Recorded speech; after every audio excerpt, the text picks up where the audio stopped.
help you on how you'll be able to create the content consistently para may idea ka on how to do that and also build your online presence. So, I'll be discussing here kung ano yung brand archetype. So, brand archetype is a foundation of your personal branding and then also your content types. Okay? Para hindi tayo naubusan ng content idea, content topics, and then content style. The show up strategy. So first, you need to understand brand identity. So understanding your brand, your personal brand, your foundation, kung sino ka ba talaga, helps you a lot when it comes to showing up. Bakit? Kasi certain ka kung ano yung mga pinapost mo online. The way you talk, mas madali kapag ka alam mo kung tama ba yung messaging style mo. Kapag ka alam mo na tama ba yung content or tone style mo. Second one is content strategy. Understand different types of content. So ngayon, alam mo na identity mo, how to show up consistently. You also now understand kung paano mag-show up kasi meron ka ng mga content idea and then create a strategic copy. Paano gumawa ng copy, paano gumawa ng actual content, no? And then lastly is posting strategy, different platform content. Different content, different platform. Okay? So, let's start with brand archetypes. So, let's talk about brand identity and why I do believe that this is the foundation of your personal branding. Okay? So, brand identity is a personality ng brand mo. Ito yung nagde-define kung paano ka magsalita, paano ka mag-explain, at paano ka makipag-connect sa audience. So, let's start. Why brand archetype? Bakit brand archetype ang una mong aralin when it comes to personal branding? Kung wala kang clear archetypes, paiba-iba yung tone mo. Random yung contents mo and hindi ka memorable sa client and results. So the reason why you will be able to establish a personal brand is when you are consistent in one thing. So it's either consistent ka sa pag-show up ng skills mo or consistent ka sa tone mo, messaging style mo, or consistent ka in one thing that people can remember you. 'Di ba? So personal branding is intentionally connecting, associating yourself with one or two or three things. Dapat pag sinabing high level expert, isa ka sa mga nandun sa top of their mind. Pag sinabing SMM, ikaw yun. So depende sa skills mo, dapat na ma-monopolize mo. At least sa sarili mong circle. So, brand archetype, importance of messaging angle. Bakit ba importante yung messaging angle? So, the importance of messaging angle is hindi enough na mag-post ka lang na mag-post. Dapat, alam mo kung anong type of content yung nilalabas mo. Are you more on educational, emotional, motivational? Kung hindi ka clear sa kung anong messaging style mo or type of tones na ginagamit mo, then people will not remember you. So this separates you from those who are known kasi they are consistent. And then for those who are majority, just the same. Kapag pare-parehas kayo, hindi kayo mag-stand out. No? So, importance of tone also. Are you a calm? Are you strong? Warm? So, let's talk about brand archetype identity. Why is it the foundation of your personal branding? So, there's a quadrant, no? Mapapansin nyo dito sa right side, may quadrant ng brand archetype. So, there are those people who builds legacy, there are people who pursue connection, there are people who provide structure, and then there are people who explore spirituality. Si Carl Jung naman, ang pinag-aralan niya is human personality. So, naiintindihan mo na papasok ka sa isa sa mga quadrant na to. And later on, marirealize mo kung saang part ka ba ng quadrant na to. And once you understand your identity, mas madali na sa'yo ngayon mag-show up online kasi when you are creating your copy, your content, alam mo na align siya sa'yo. Okay? So, let's start the first quadrant. These are the spiritual journey. So, sa quadrant na to, ito yung mga truth teller, growth, and they aspire for inner transformation.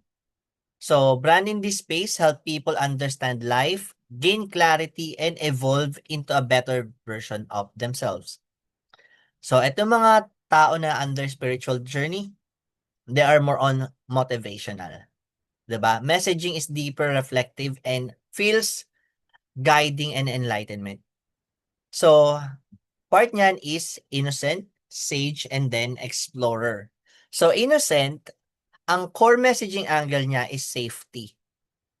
So, safety innocent brands is optimistic, simple, and hopeful. It focuses on making life feel safe, easy, and positive again. So, later on, bibigyan ko kayo ng mga example kung sino yung mga yan, and then at least you will be able to relate to them.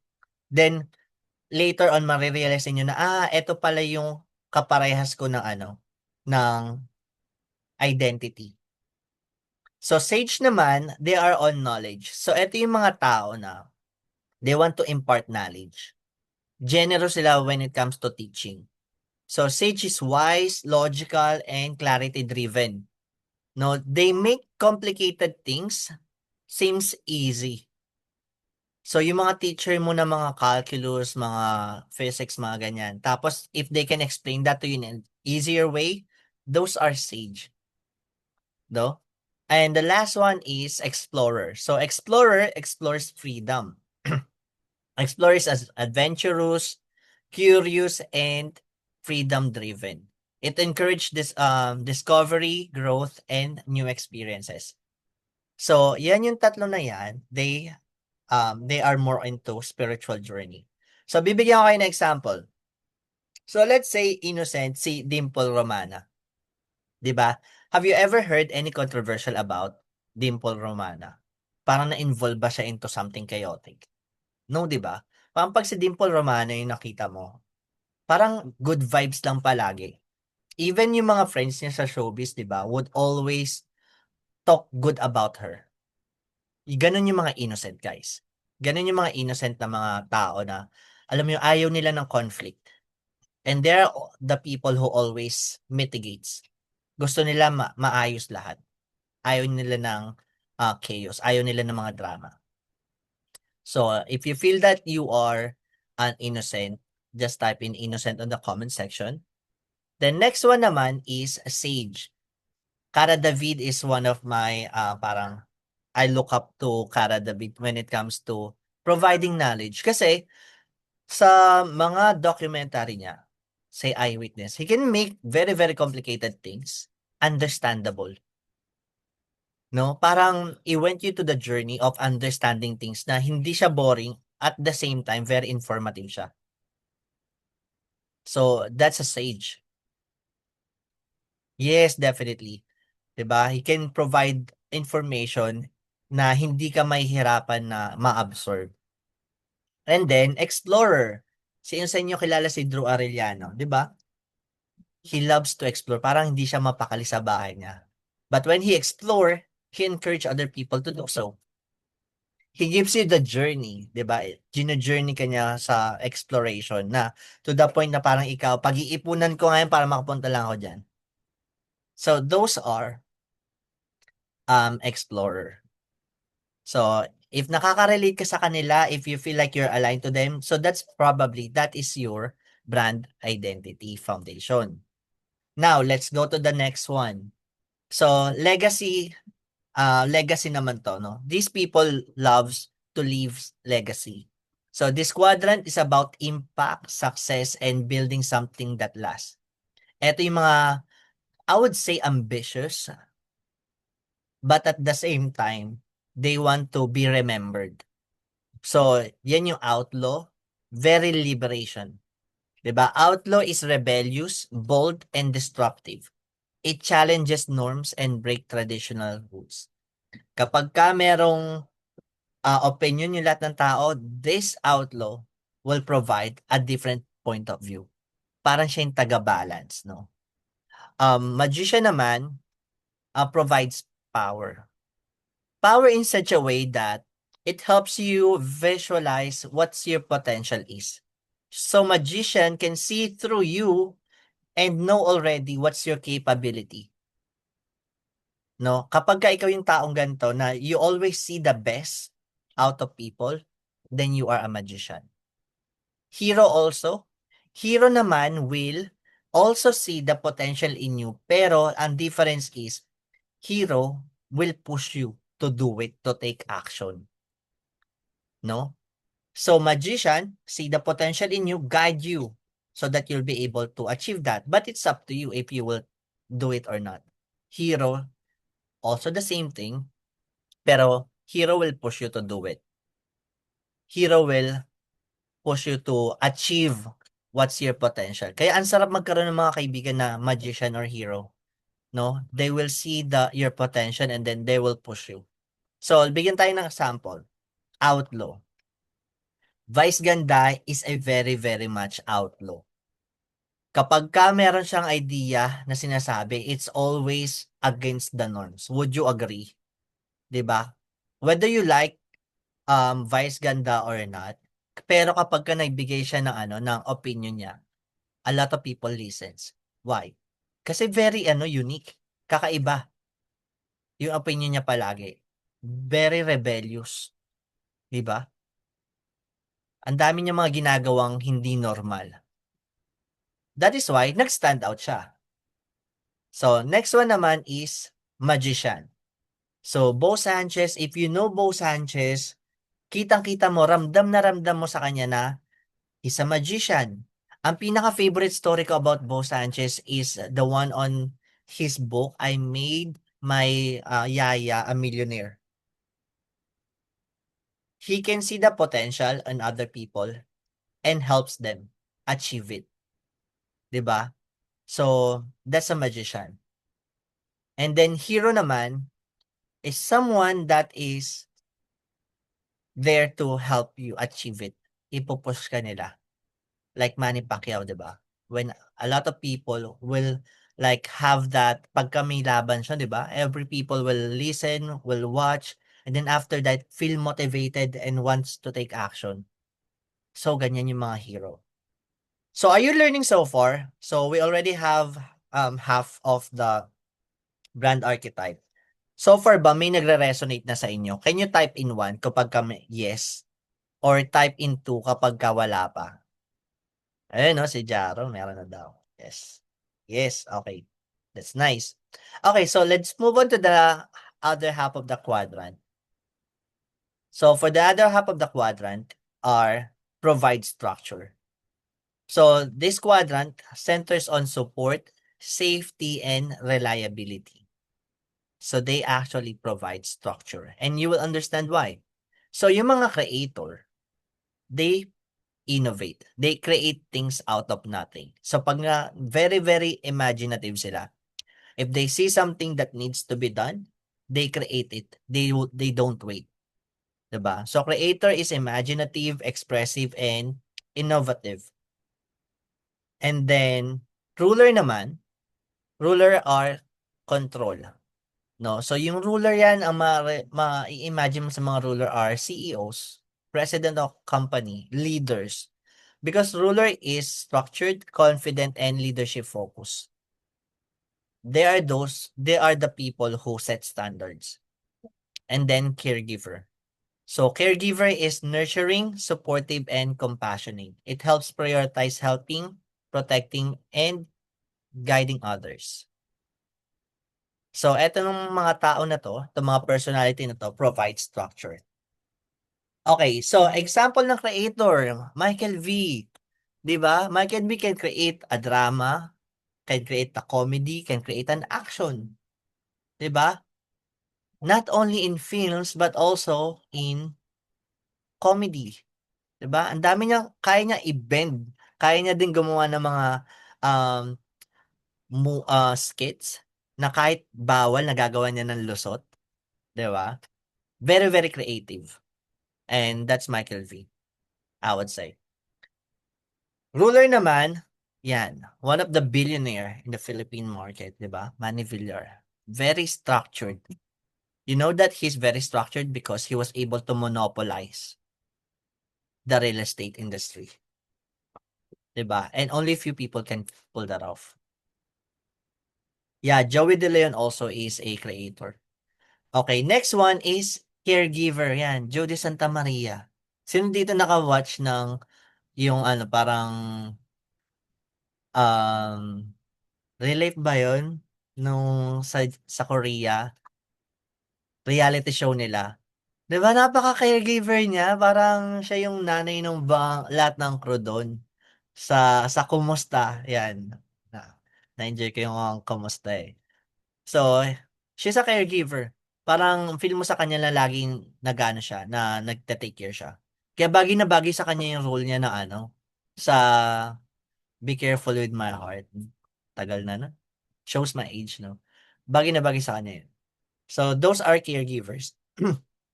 So, again, think and align. Tingnan ninyo kung align sa inyo itong mga ganito.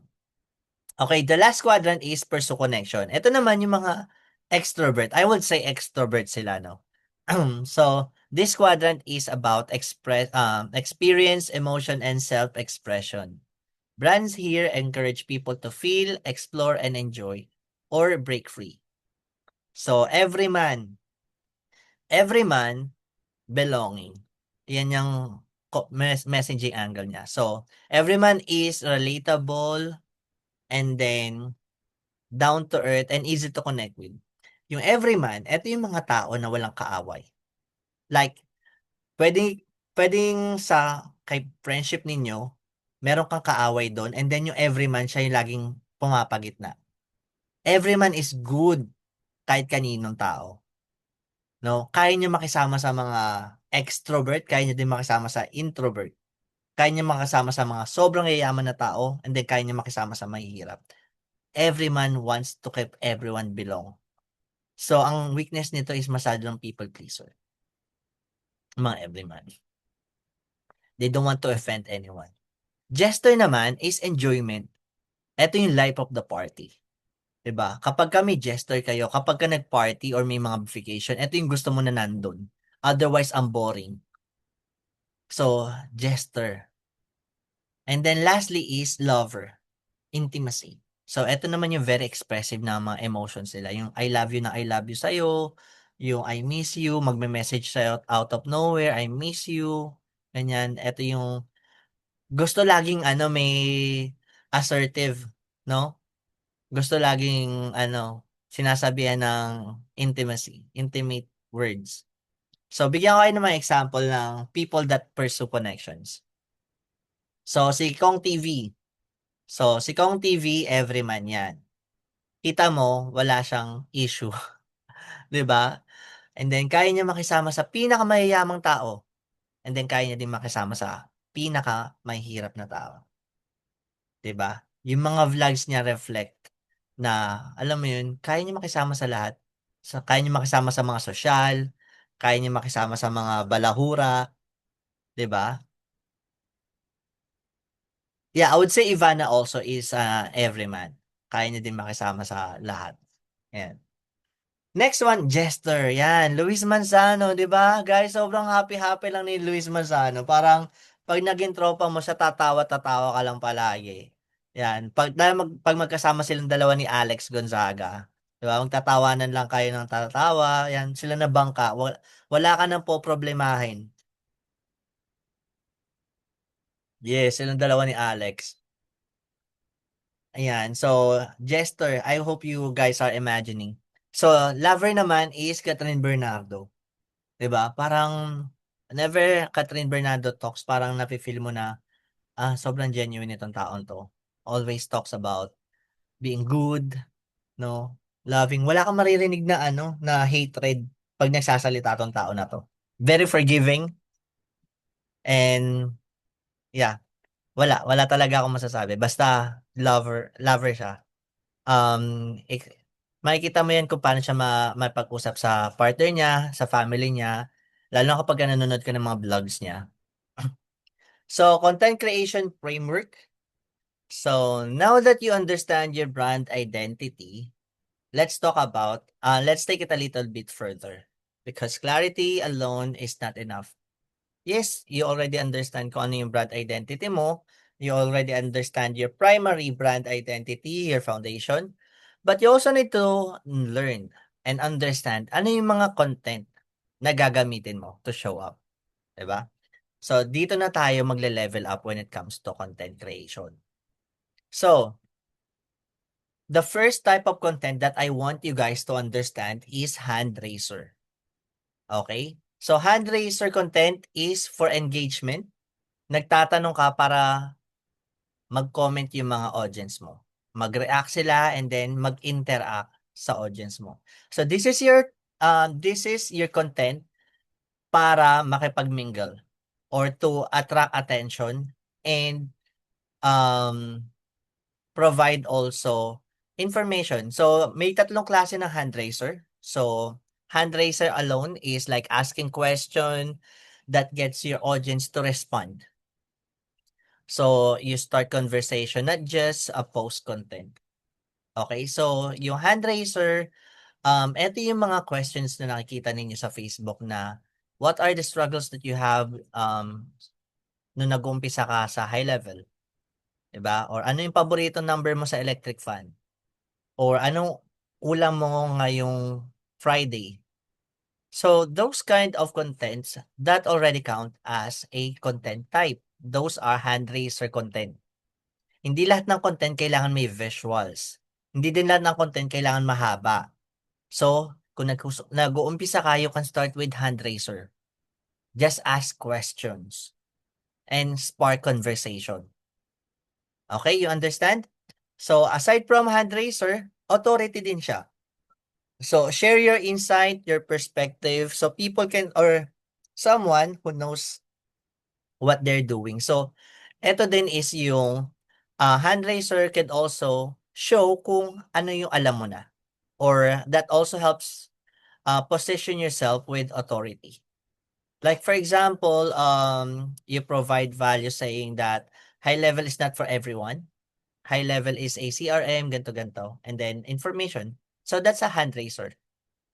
No, it's a message just informing what a certain topic is na expertise mo. So if you know someone, if you know something and you want to provide value, you can use hand raiser content to do so. Next one is for visibility. So provide simple value consistently so your audience keeps on seeing you and remember you. So gets? Yung hand raiser, hindi niya kailangan ng visual. Hand raiser, hindi niya kailangan ng mahabang copy. So this is a short and maximum of 250 characters, I believe, para sa hand raiser. Sample ng hand raiser is this one. So nakikita niyo ba yung mga ganyan? So it's a plain background, tapos malaki yung mga text.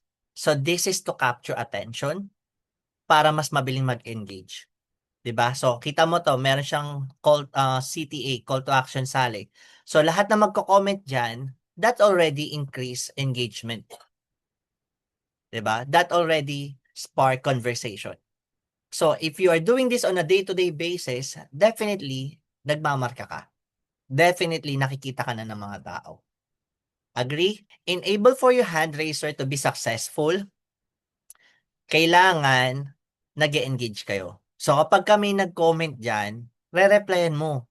'Di ba? Pag nagsabing sali, sabi mo, "Let's go." O kaya kapag kami nagsabing sali, "Okay, send you a DM." That's the way you communicate. Dito pa lang mapapansin mo na that you are already attracting. Kasi yung mga audience, nag-reply sila sa post mo. Then of course, that's why this is for engagement. Kailangan mag-engage ka. Hindi yung nag-post ka tapos papabayaan mo lang sila mag-comment, no? So you also need to make sure na alam mo yun, available ka din for them. Kasi nag-effort nga sila mag-comment eh. So gets? So you already have one content type. The next one is relatable. So relatable contents builds connection. So sharing real life moments, stories, and questions that make your audience feel seen, understood, emotionally connected to you. So from the root word related, relatable. So ito yung mga content that you share to connect with your audience. It needs to be something that's relatable. So for example, day in a life, no? Pinapakita mo yung real life mo outside work, outside freelancing. So, what are those? Daily routine, family time, simple moment. This makes your brand human. Ito yung nagso-soften ng pagiging transactional mo. Because not everything that hindi palagi dapat transactional yung pinopost mo online. Otherwise, bababa yung connection. Otherwise, mapi-feel nila na parang AI generated lang yung mga contents mo, 'di ba? And for sure ikaw din ayaw mo din naman na laging nakakakita lang ng transactional content. You want something that you can feel, you want something that you can relate to, and then you want something that you'll be inspired. So how you'll be able to relate to audience, make it emotional, 'di ba? Personal struggle, small wins, lesson learned. So ang goal mo dito is to connect emotionally. Mas nakikilala ka nila. And you know what, guys? It's okay to be vulnerable. Kasi people will cheer up for you. People will rally behind your back and cheer for you. Lalo na kapagka nag-start ka pa lang, then you're sharing your struggles, and then nakikita din nila na, oh, may wins na siya. 'Di ba? Sino dito you follow content creators or anyone na parang nakita ninyo yung mga struggles nila? Alam niyo yung isa sa mga favorite ko, yung ano, yung kay Alex, Alex Gonzaga. Yung ang tagal-tagal niya na parang nagpa-plan sila na mabuntis. Yeah. Anong pakiramdam guys nung nalaman niya na finally magkaka-baby na siya? 'Di ba parang parang ang saya, parang part na din ako ng pamilya nila na kahit hindi niya ako kakilala, like naalala ko na naluluha-luha pa ako, parang, "Guys, I prayed for this." Hindi ko siya kakilala, na personal, pero just because shine-share niya yung mga gano'ng kind of stories na personally, I'm invested, 'no, I even pray na, "Lord, ibigay niyo na sa kanila 'to." Parang deserve naman niya na maging masaya din. And then yun, nung nakita mo na nag-win siya, ang saya ng pakiramdam, 'di ba? That's the more time na mas nakaka-relate ka sa kanya, mas lalo mo siyang sinusuportahan. So, this is also applicable for us freelancers. Kailangan nakikita nila yung journey mo na nag-uumpisa ka pa lang, napro-frustrate ka, napapagod ka, napupuyat ka, nahihirapan ka sa automations, nahihirapan ka sa design, the struggles. And then kapagka nakita nila na may mga mock-up ka na, it's even sweeter kapagka yung mga wins mo na-achieve mo siya, na pinagdaanan mo yung struggles na yun. Especially your audience. Your audience will root for you. Your audience will cheer for you. 'Di ba? So, eto yung mga type of example. So, I shared here yung mga ano, 'no, 'di ba minsan nakaka-guilty for dads na alam mo yun sobrang busy mo sa work and then yung anak mo is craving for your time to play with them. This is an emotional hook. This is an emotional content that people relate to, lalo na yung mga dads, 'no, lalo na yung mga parents na ano, hinihil mo yung inner child mo while you are building their inner child, yung core memory nila. Ayaw mo na dumating yung time na masabi nila na healing inner child. So these are those kind of contents. Think about the things that, alam mo yun, that you're struggling with. Kapag ka may struggle, guys, sulat mo lang muna. Wag mo muna, kahit hindi mo muna i-post. Isulat mo and then that's already part of your content. That's already part of your content pillar. No, that's something that you can talk about over and over again.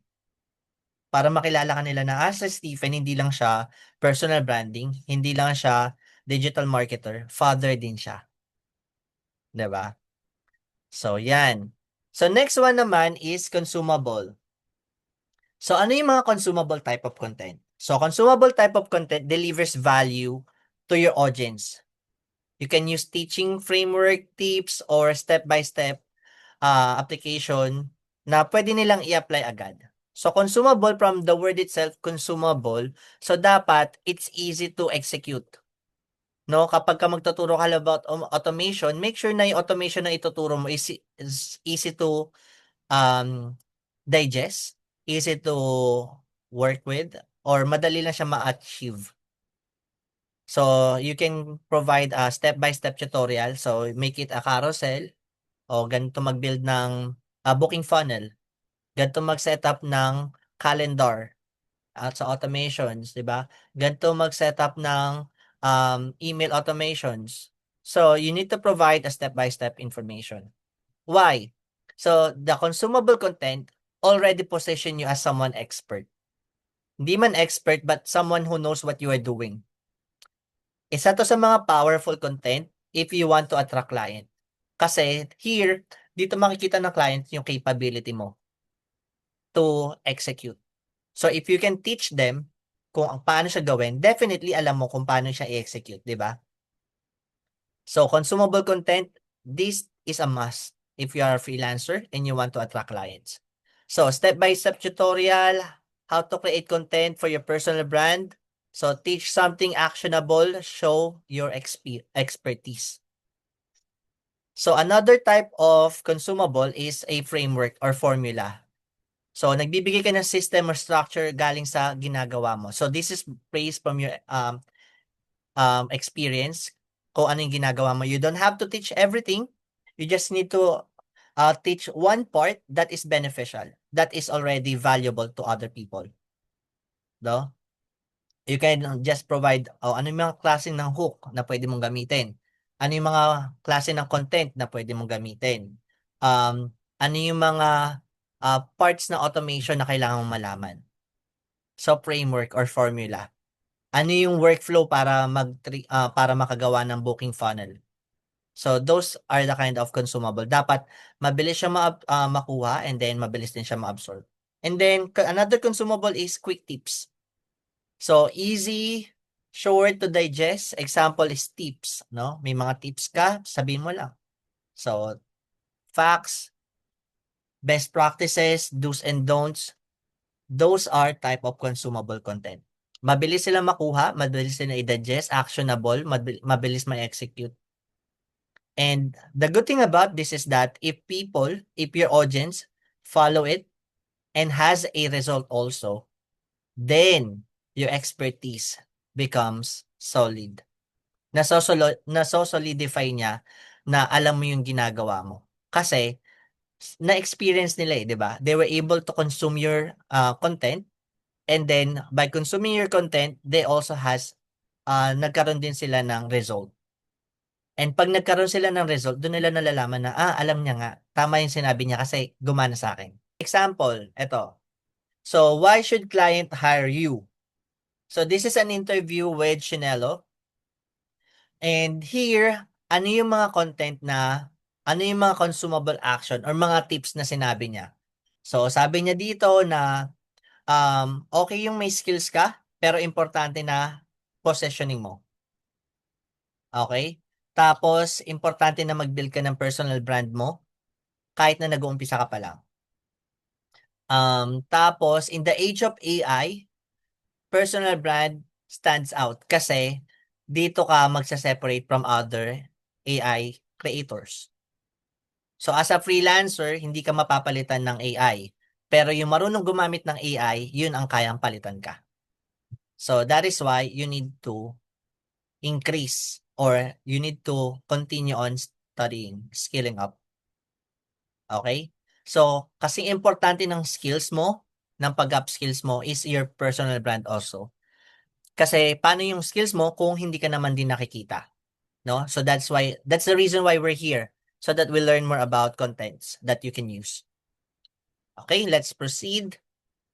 Personal take. Okay, so this is another way of personalizing, making your brand a human. So personal take content empowers your audience, no? Sharing your mindset, experience, and belief to inspire, motivate, and build deeper trust. So importante as a freelancer na nagbibigay ka din ng mga opinion mo, mindset goals mo, and then information, no? So ang freelancer kasi karamihan akala nila kailangan show ka lang ng show ng skills mo. Hindi. It makes you more connected to your audience kapag ka nakikita nila yung mga opinions mo. yung hot takes mo, no? Yung hard truths mo. So, example niyan is your own storytelling. So, sinishare mo yung journey mo, struggles, wins, and lessons mo. At the same time, you motivate them. 'Di ba? Yung kasi is you are just sharing your stories. But this time is you're sharing stories at the same time, you are encouraging them. You're helping them build self-confidence or whatnot. So, storytelling. Inspire and then build relatability. So, next one is abundance mindset. No? So, you need to also share growth mindset, opportunity thinking, and long-term vision. Why? Sobrang importante that you are sharing this kind of information. Why? Kasi people wants to work with people who's mature, 'di ba? Yung mga tao, especially your audience, your client, will want to work with you if they know that you are mature. Sino dito ina-unfollow kapagka puro negative yung sinasabi ng mga ibang follower? Type me. Pagka puro nega o kaya puro ano 'to, auto close, 'di ba? 'Yan. So, same thing, no, you have to understand it goes both ways. So, that is why you need to also show that your mindset is strong, that you provide a healthy mindset, that you are matured enough to handle situation. Kasi yung client gusto nila makipag-work sa okay yung mindset, 'di ba? Makaka-relate sila and then ayaw nilang makipag-work siyempre sa mga yung mareklamo. So, ayun, warning, iwas-iwas din sa pagpo-post when it comes to rant. Siguro, if you're gonna rant, make sure that there's still value on it. No, hindi yung basta nag-rant ka lang and then walang value. Like for example, isa sa favorite kong example dito is yung kay Cici. Nag-rant siya about sa process ng BIR ata yun. Na ang haba-haba ng pila, sobrang hirap na nga mag-process tapos ang dami pang mga kailangang requirements. Pero may value na nagbigay siya ng, "Eto yung mga kailangan niyong gawin kung gusto niyo mapadali." 'Di ba? So doon ang daming naka-connect. Kasi ang daming nahihirapan, ang daming navi-visit and then at the same time, nakita na, ito pala puwedeng i-improve. Gets? So, I hope nage-gets yung part na yun. May value. So, kung magra-rant ka about sa taas ng kuryente 'no, so, magbigay ka lang din ng na, "Ay, ganito puwede niyong gawin para makatipid." 'Yon. So, yung rant mo na siya, na parang na-balance siya, hindi ka lang nag-rant out of nowhere, 'di ba? So, next one is motivational and affirmation. So, diretso, "This is for you," ganyan. "You are capable." You can do great things, 'di ba? Yung mga taong nakakakita nito, ikaw, personally kapagka nakita mo yung mga gano'ng klaseng content, minsan nga shine-share mo pa, 'di ba? Minsan nga hina-heart mo pa, iko-comment ka pa, "I need this." 'Di ba? Type in one kapagka naka-connect ka sa mga ganito, na motivation 'pag may nakita ka na na from your from a creator tapos mina-motivate ka nila, "Kaya mo 'yan, 'wag kang susuko, puwede kang magpahinga pero 'wag kang susuko." Ganyan, 'di ba? Gusto mo yung mga gano'ng klaseng content? So, these are personal take. Again, personal take is for mindset, experience, and belief. So, eto yung mga klase. Example ng personal take. So, ang sabi ko dito is whenever I teach 'no, laging nagte-thank you sila sa akin. "Thank you coach, buti na lang sinabi niyo 'to. Thank you for the mind settings." Pero hindi nila alam, ako din, it's actually a reminding for me. Is a reminder to me. 'Di ba? Minsan kasi nagpo-post ka also to motivate yourself, hindi lang yung ibang tao. Meron kasing good karma na tinatawag, 'di ba? When you do something good, another good things in volume babalik siya sa'yo. That is why I love motivating my students. I love, giving them wins. Gustong-gusto ko na nagwi-win sila. Kapagka may struggle sila, reach out agad ako sa kanila, "Anong nangyari? Oh, ba't hindi ka na nagpo-post? What happened to you?" 'Yan. Kasi it's also a way for me to encourage myself na to continue kasi kung hindi nakikita ng mga students ko na consistent ako, paano ko ipe-preach yun, 'di ba? I need to do what I preach. I need to walk the talk. So kung hindi ko ginagawa, definitely students ko hindi din gagawin. Pero just because I have that in mind, so kaya kayang-kaya ko silang bigyan ng mga ganun. So type 2 if you understand personal content. Personal take. Type 2 if you understand personal take.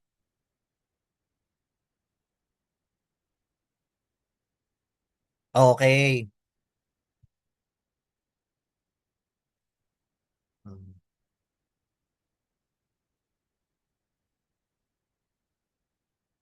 Okay, so next one is um disruptor. Ayan. Disruptor is equivalent to vice ganda. Ganun ang isipin ninyo dito. So disruptor, ito yung favorite content ng mga outlaw. Why? This goes against the rule. This breaks something. Ito yung kung kilala niyo si Press Socials, siya yung malakas gumamit ng disruptor. Disruptor content challenge belief, calling out mistakes, break myth, and trigger emotional to capture attention, to capture attention and position you and position you as the authority. Yan. So, isipin niyo disruptor is equals to outlaw. Yung disruptor content, this breaks the norms. No? Common mistakes. Favorite ko din 'to kapagka kino-call out yung mga nagpo-post ng content ng hindi alam kung saan siya ipo-post. Kasi meron tinatawag na top of the funnel, middle of the funnel, and then bottom of the funnel. And it's very important that you understand those, guys. Kasi hindi ka magbebenta ng offer sa top of the funnel. So top of the funnel is for problem awareness, no? Kaya medyo sa'kin kapagka nakikita ko na, alam mo yun, majority of the people is seeing you, uh, selling or positioning or asking for you to work nang wala ka sa proper channel. Bakit? Kasi sayang yung content mo, napunta sa maling output. Sayang yung content na napunta siya sa maling, section. No? So, yung mga gano'ng yung top of the funnel, middle of the funnel, you can Google that, guys. But I also, I teaches that deeply into a personal branding builder kasi it's important that you know how to position yourself also. Alam mo dapat kung saan ka nagpo-provide ng problem awareness and then solution awareness. Alam mo dapat kung saan ka nurture and then kung saan ka nagbebenta. Hindi siya pare-parehas. Kaya you don't post one content sa lahat ng platform. So let me give you an example. TikTok captures majority. So malaking reach ng TikTok. So what you post there are problem awareness. So that's the top of the funnel. So middle of the funnel is your personal profile kasi yung mga friends, followers mo lang makakakita and that's where you nurture. Okay? And then bottom of the funnel, ang example niyan is story. Ang story mo, ang makakakita lang diyan is yung pinaka-close sa'yo. Yung mga friends mo na talaga na lalabas yung ano. Kaya makikita mo yung mga magagaling na marketer, check mo yung stories nila, dun sila nagbebenta. Dun sila nag-a-ask na mag-enroll ka. Dun sila nag-a-ask na bumili ka ng something. Okay? Yes, 'di ba? So, common mistakes, disruptor. You call out yung ginagawa ng karamihan. For example, stop posting randomly if you want client, 'di ba? Kasi yung iba post na ng post. Or awareness, positioning. Ito yung magse-separate sa'yo from those who are gaya-gaya ng content to creating your own unique, content pillar. Dapat meron kang isang content pillar na ang trabaho lang niya is disruptor. So, Mythbuster, nagbibigay ng clear guidance, what to do versus what to avoid, 'di ba?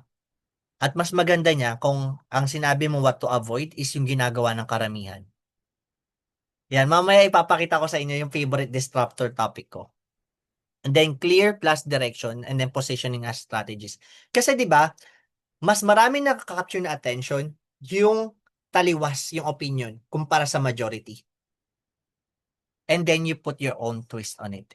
Then you put your own personality, your own intake on it. 'Di ba? And then do's and don'ts. So do's and don'ts naman, here where you stand out. Hindi ka lang sumusunod. Hindi ka lang sunod-sunuran kung ano yung trend. Ikaw yung nagbibigay ng bagong direction. Ikaw yung nagsasabi na hindi yan, mali yan. Hindi masarap ang chewy cookie. Mas masarap yung matcha cookie. Sample lang yan, guys. 'Di ba? Parang you provide a different perspective. Okay, so let me provide you an example for this one. Eto, lagi ninyo 'tong nakikita sa mga content creator that you need to provide a quality content. Agree? Sino nag-a-agree that you need to create a quality content? Type 1 in the comment section. Yan, me. Quality first, 'di ba? Quality content, ganyan. So let me provide you a different take on it. So, when you say you need to provide a quality content, sinong nagka-quantify or sinong nagsasabi na quality yung content ay po-produce mo? Because when you are posting online, you are posting for your audience. Hindi ka nagpo-post para sa sarili mo. It may be quality for you, but is it quality for your audience? 'Di ba? So napapaisip ka na ngayon. So that's the purpose of Distractor. Para bigyan ka niya ng different perspective. So hear me out. You need to provide, lalo na kapag ka nag-uumpisa ka pa lang, you need to provide quantity content. Marami kang content na dapat nilalabas on a daily basis. At least 5. 5 contents per day. And if you're following me, if you know me, I have 3 outputs on my personal. I have 1 for attracting clients and I have 1 for personal branding builder, for personal brand. Imagine I have 3 accounts that I post 5 times a day on each. Bakit? Aside from gusto ko nakikita yung mukha ko sa lahat ng part, no? I also need to quantify, to gather data para malaman ko kung anong content yung gusto ng audience ko and anong content yung ayaw ng audience ko. And then from there, malalaman ko kung ano yung quality content. Now that I understand kung ano yung quality content, yun ang i-double down ko. Yun yung gagawan ko ng mas maraming content. So now, I'm not only providing quality content, I also provide quantity content. Gets? Type in gets. Kung naintindihan niyo yung principle behind.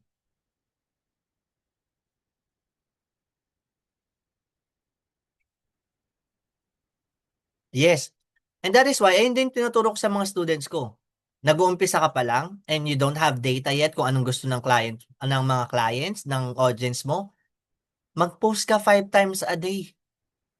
Hayaan mo siya mag-run for 1 month or 1 week, hindi, 1 week to 1 month. Pero I always go with 1 month kasi first week pa lang naman, nagbi-build ka pa lang ng audience eh. So I would go for 1 month and then 1 month, babalikan mo lahat ng content mo. Your top 10 contents. O anong meron sa anong content na to? Eto, anong meron dito? That's where you study. 'Di ba? Hindi basta nag-content ka tapos na yun guys. Hindi natatapos dun yun. So after that, you need to qualify. Ano yung naging topic ko dito? Bakit siya nag-hit? Ano yung mga nasabi ko dito? Ano yung CTA ko dito? Ano yung topic nito? And then, the next month, ganun ulit. Pero this time, mas align na dun sa mga nagustuhan. And then, after 1 week or 2 weeks, you quantify again.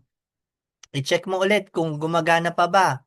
And then, kapag ka nag-increase siya, pag patuloy na tumataas siya, that means to say that you're doing a good job. And then, doon ka na mag-stick. 'Di ba? Now, you can even create more quantity content kasi alam mo na kung anong gusto na ng client, ng mga audience mo eh. Now, you understand kung ano yung quality content para sa kanila. Gets? 'Di ba amazing? Type 1 if naintindihan niyo yung strategy doon. Guys, that's a strategy. Okay? Hindi nyo maririnig sa iba yan. I think I'm the only one who's saying that, eh, kasi parang karamihan ng mga kilala kong personal branding coach, ang sinasabi is, mas okay na mag-content ka ng isa lang na quality kaysa ang dami mong content na parang naging white noise ka na lang. No, that's not a white noise. That's gathering information. No, kapagka walang traction yan, ibig sabihin hindi nila gusto or hindi align sa kanila.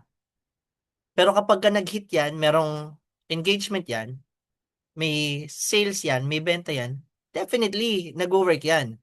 Then next month, yun yung ayusin mo, 'di ba? Enable for you to build a solid personal brand, you need to give yourself at least 3 months being consistent on what you're doing. Okay, let me repeat that.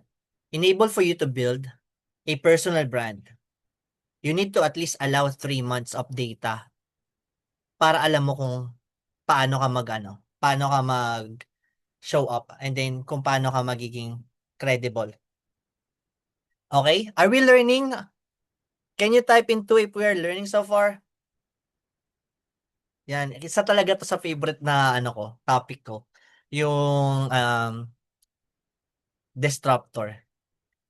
It helps you ano, provide a different point of view and hence mas maraming magtitiwala sa'yo. Mas marami kang nakukuha na napapaisip, "Oo nga 'no." 'Di ba? Kung walang magsasabi nito, sino makaka-realize ng mga bagay na yun? So, it's your job to ay meron pa akong isang favorite na disruptor, knowledge is power. 'Di ba ang daming nagsasabi, "Knowledge is power." Ernie Baron. No, I always say, application of knowledge is power. Kasi kung may knowledge ka at hindi mo ina-apply, walang mangyayari diyan. Kung may knowledge ka, tapos hindi mo siya napa-practice, walang power 'yan. That only becomes powerful if you apply it. 'Di ba? So, same thing, kung marami kang skills tapos hindi mo ina-apply, wala, nothing. Kung marami kang skills tapos hindi nakikita, wala din. Wala kang client, kahit ang galing-galing mo pa, 'di ba? Wow, sabi ni Jaisal, "That has a big impact to me." Thank you so much, Jaisal 'no. Wow, I think okay na ako. Tapusin na natin 'tong webinar na 'to, may naano na ako, na nabago na akong buhay. Okay, so let's proceed. Showcase, okay. So, showcase naman, dito tayo magbebenta. So, napansin niyo, throughout content, iba-iba yung purpose niya. Walang content na magkaparehas ng purpose. Yung iba is for engagement, yung iba is for authority, yung iba is for positioning, and then dito naman sa showcase, dito ka magbebenta. So, showcase content sells your offer. So, highlighting your services, result, and promotion to convert your audience into paying clients. Kung nag-attend kayo sa webinar ko kahapon sa monetizing your brand, isa sa mga tinuturo ko dun is when you are creating content, there should be a end goal. There should be a conversion goal. Hindi ka nagko-content just to show up. Nagko-content ka with the goal in mind. Iko-quote ko ulit si Joanna. Sabi niya, posting without purpose is vanity. Pag nagpo-post ka lang tapos wala siyang purpose, nagpapa-cute ka lang nun. And as a freelancer, hindi okay sa ating nagpapa-cute. Dapat lahat ng pino-post mo, there is a end goal. Otherwise, para kang namamangka sa dagat, hindi mo alam kung saan ka pupunta. Okay? So, showcase is part of the things. Kaya nga, 'di ba may mga freelancer na nakikita nyo, galing-galing nito pero anong ginagawa niya? So, this answers that question, no? Kapagka sinabi na si Stephen, oh, personal branding siya, personal branding coach, tapos alam ko nag-aano din yan eh, nagka-client work din yan eh, 'di ba? At least na-associate na, alam niya kung anong ginagawa mo. Hindi lang si Stephen na father, hindi lang siya Stephen na marunong mag funnels. Meron din siyang offer. So, ngayon pa lang dapat alam na ninyo kung ano yung offer ninyo. It may be work with client to attract clients, book a discovery call, book a work with you, So, yun yung mga showcase, no? So, let's say promotion. Kung meron kang promotion, that's the time that you share na may promotion ka. Limited time, early bird, special promos.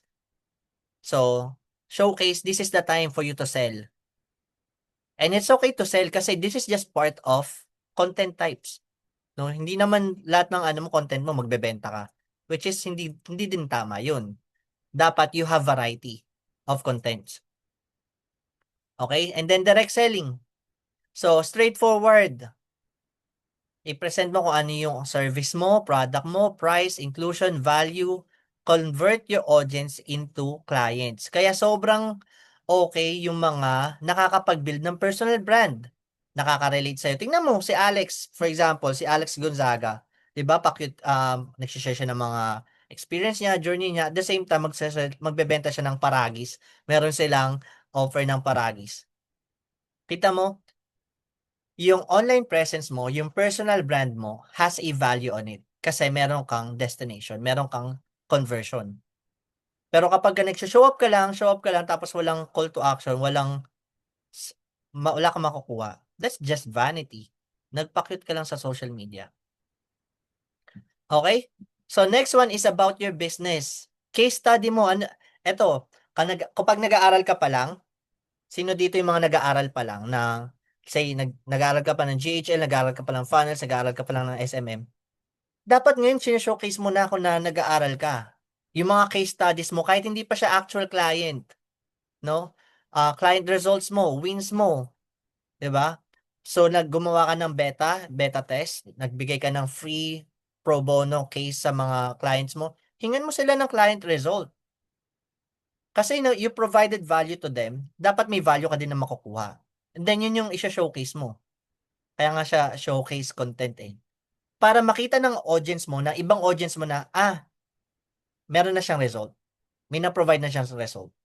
Meron na siyang mga, alam niya yung ginagawa niya and then may result na siya na napatunayan. And that's the reason why we have personal branding. Kasi personal branding, the reason why we have this is because we have a result. Kung nakita niyo yung mga students ko before na hindi marunong mag-content, hindi alam mag-show up, now they're consistently showing up online and most of them are already attracting clients. Most of them was able to seal the deal, attract coaches, work with other, had collaboration. Kaya meron kaming personal branding builder. Unless kapag wala siyang result and then I will be ashamed, no, to even promote it. So, the only reason why I can proudly say no, kasi dami ng result na na-provide. So, let me show you an example of a showcase content. Yan. Ito yung mga comments ng mga students, 'no? Kahit may skills ka, kung di mo alam paano i-position ang identity mo social media, mahihirapan kang maalala. So, this is from Pamela. Alam niyo ba si Pamela is just new in freelancing. So, matagal na siyang Canva creator, pero kaka-start pa lang niya mag-freelance and then dini-discover pa lang niya kung anong niche niya. But look at her. She's able to consistently show up. Mamaya ipapakita ko sa inyo yung page niya kung gaano ka-optimize. And she's already gaining attention. Marami na actually meron na siyang mga beta test. Meron ng mga nag-inquire sa kanya for client work. And this one, another one, sobrang nagkaroon ako ng clarity sa brand positioning. Positioning ko na unfold discoveries na gusto kong i-apply. So ito naman, this is Neil. Neil has been in the freelance industry for 10 years. And ang pain points niya is for 10 years, no? Tagal niya na sa freelancing pero nalolowball pa rin siya. So after understanding kung ano yung brand identity niya and how to position himself, guess what? From 20K to 30K na mga projects niya, was able to charge for 60 to 70K now. Positioning lang nagbago, no? So that's the importance of showcase. Now that I was able to provide a result, people understand na I know what I'm doing. Kasi may result yung mga students ko eh. Authority. So, another content. Oh, sorry. Type in 2 kapag na-gets ninyo kung ano yung showcase. Kung na-gets ninyo yung showcase type of content. Okay, good. Good. Yan. So, that's showcase type of content. And then the next one is authority. So, authority content proves you are the expert. Kung hindi ka man expert, you are already learning. You are specializing in one skill. Showcasing result, case study, and transformation that builds trust, credibility, and possession. So, napapansin nyo, ilang content types na meron tayo. So, meron tayong hand raiser, meron tayong personal take, meron tayong relatable, meron disruptor. Ano ba isa? So, 5, 6. So, pang 6 pa lang to, no? Sa 6 na to, 2 pa lang yung clearly nagbebenta ng skills mo or ng offer mo. Pansin mo, that is why it's important that you understand content types. Para meron kang variation, para meron kang variety. Para hindi ka stuck sa isang content type lang. So, now, case study naman. And then, yung bawat isa nun sa mga sinabi ko, di ba, it has different takes pa. So, pag personal take, iba, may 3 klase yun. So, right now, you can already play with kung anong content yung gagawin mo. So, authority content proves your expertise. Showcasing result, case studies, and transformation that builds trust, credibility, and positioning as a premium expert. So, authority puts you in a position na makakapag-charge ka ng mahal. This is the part wherein you prove yourself to your audience na deserve mo ng high rate. Dito na pumapasok yung perceived value na certainty. Alam ng mga clients na kapag ka nag-work sila sa'yo, you know what you are doing. So how do you do that? How do you position in such a way na mukha kang expert or you know what you are doing or you are credible enough to work with? Case study. Diba? So case study, dapat ipakita mo dito kung ano yung before client situation, what you did, and what is the result. Ano yung before, what you did, and then what's the result. The fact that you were able to provide the result, that means to say that you know what you're doing. Kasi, nasolve mo yung problema nila eh. 'Di ba? And kapag ka may client na nakakita ng post mo, na naintindihan na same sila ng problem, guess what? They will reach out to you because you are the solution. Your content now matters kasi it provides solution to their pain. Transformation. So, before and after ng client mo. 'Di ba? Before, hindi ako makapag-charge ng mahal. Ngayon, I was able to charge 6-figure. Before, hindi ko alam kung anong content ang ilalabas ko. Now, I am so consistent. Before, sobrang nahihiya akong mag-content. Now, I am confident enough kasi alam ko na yung mga content types. So, before and after. Transformation, authority. Dito mo masosolidify kung paano yung positioning mo sa market. Are you trusted? Would people trust you? Would people believe in you? And then lastly, results. Etong pinakagusto ng mga clients. No? Kung gusto mo makaklose ng clients, budburan mo sila ng results. Pakita mo yung dashboard nyo na may revenue. 'Di ba? Pakita mo yung milestone ninyo na from 0 follower to tumaas yung followers. Success metrics. 'Di ba? Dati wala kang mga content na nagagawa from week 1, 1 content, week 2, 2 contents, and then week 3 biglang 20, 30. 'Di ba? Results. Yung effort mo, it won't matter unless may result. And kung gusto mo ma-position yung sarili mo na mukha kang na makapag-charge na mahal, you need to provide results. At dito nagkakatalo yung mga freelancers. 'Di ba? You're still student, provide a result. Yung mga mock-up mo, that's a result. Yung mga workflow na ginawa mo, that's a result. Hindi kailangan na actual client agad. As long as you provide a result.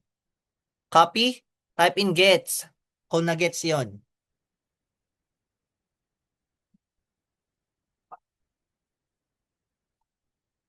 Gets ba guys? Gets? Gets? Hindi pa naman kayo, di ba guys? Yan. Okay. Thank you. So, let's move forward. I've been Coming spending in millions on the PBB. Ito yung mga example ng authority. I've been Coming spending in millions on PBB. Ang in-expect ko lang talaga, brand archetypes. Parang hindi ko expect na gagawa rin tayo on ito, kung paano natin ma-market yung sarili natin.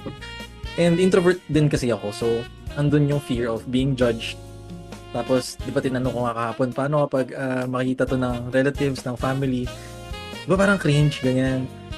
Tapos parang na-affirm ako by your words kahapon, so thank you doon. And then seeing this, na meron ka ring bot kung paano gumawa ng content, paano mag-generate, sobrang gumaan yung pakiramdam ko kasi hindi ako mag-worry na mahirapan kung ano yung gagawin ko for this week. Tapos iba-iba siya, hindi siya yung magiging repetitive na yun yung usual kong ginagawa before kasi nag-try din naman akong gumawa ng content before pero na overwhelm ako tapos di ko alam ano yung share ko.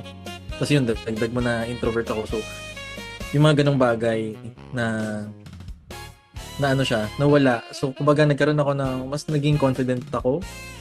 So ayun, bilang hero yung primary ko, gusto ko nang gumawa. Ayun, yun lang masasabi ko, coach. So thank you. So, naintindihan ninyo yung niya, yung sinabi niya. Nag-try din siya maggawa ng content before. Pero hindi nagtuloy kasi hindi niya alam yung structure. But now, 'di ba? Kayang-kaya niya nang gumawa ng content consistently. Later makikita ninyo kung ano yung itsura ng niya, ng page niya. Akala niya ang aaralin lang is brand archetype, pero hindi pala. Tinuro din kung paano i-market yung sarili. Kasi paano nga naman, 'di ba? Personal branding builder, magbi-build ka lang ba ng brand mo, personal brand mo? Hindi, dapat you also know how to market yourself. Ikaw yung product, ikaw yung service mo, yun yung product. Kaya kailangan marunong ka ding i-market 'yan. So, that's the reason why personal branding builder helps freelancers to position themselves and attract clients. Okay, so later, I think okay. So, later may makikita natin yung testimonial ni Ana. So, what's next? So, before I've that, been Coming spending in millions on the PBB. courses. can you type in kung Because of naintindihan nyo kung ano yung purpose ng authority? Type 1. If you understand kung ano yung purpose ng authority. Okay. Type 1. Nandiyan pa ba tayo, guys? Gising pa, gising pa? Gets nyo yung authority? Alam nyo bakit siya importante? Okay, so now that you understand your brand archetypes, yung primary archetypes ninyo, kung paano nyo ipoposition yung sarili nyo online, now that you also understand content type, right now you already understood the brand archetype and content type, ready na kayo. It's time for you to show up. Lalo na kapag nag-notes kayo kanina, no? When you're taking notes, definitely you will be able to apply that. So you need to post content each day. Use all content types in variety. Wag lang puro hand raiser, wag lang puro authority, wag lang puro showcase. Dapat you need to all maximize all content types para hindi ka auto-scroll. No, para every time na mag-scroll sila sa may makikita sila, may mapupulit silang bago. So from here, you can already create a content. You already have level up your content type. You already have you can already create an online presence. So quantity first, 'di ba? Like what I said earlier dun sa disruptor ko, you need to post at least 2 to 5 times a day to get audience data. No, para malaman mo ano ba yung gusto ng audience mo. Ano ba yung nagwo-work sa audience mo? Ano ba yung quality para sa kanila? And then you need to take that dapat nag-audit ka on a monthly basis. Ano yung gusto ng mga audience ko? And then repeat that for the next month. Dapat nag-i-improve yung quality ng content mo. So next month, quality naman, no? So, nakakuha ka na ng data kung ano yung working, alam mo na kung ano yung mga gusto ng audience mo. Now, you need to improve on those type of contents. Dapat damihan mo yung mga ganong klase ng content na gusto ng audience mo. Siyempre, gusto mo magbenta ng something or gusto mo maggawa ng content ng something na magugustuhan ng audience mo. 'Di ba? Ayaw mong magbenta na ayaw mag-content ng hindi nila pinapansin. So that's the reason why when you're starting your personal brand, mag-content ka ng madami, no? Check mo muna kung anong gusto ng audience mo. Then quality will follow. Kasi ang mahirap diyan is nag-overthink ka na kung anong quality content, tas pag-post mo wala namang quality pala. Hindi naman pala siya quality para sa audience mo, no? And then how will you be able to gather data if ganun? You can already start showing up, no? You can just follow the framework that I provide you. So, 4 steps siya. Dapat alam mo kung ano yung brand archetype mo, which I already have provided sa inyo. Your second is kung anong topic. And then third is kung anong content types yung gusto nyong gawin.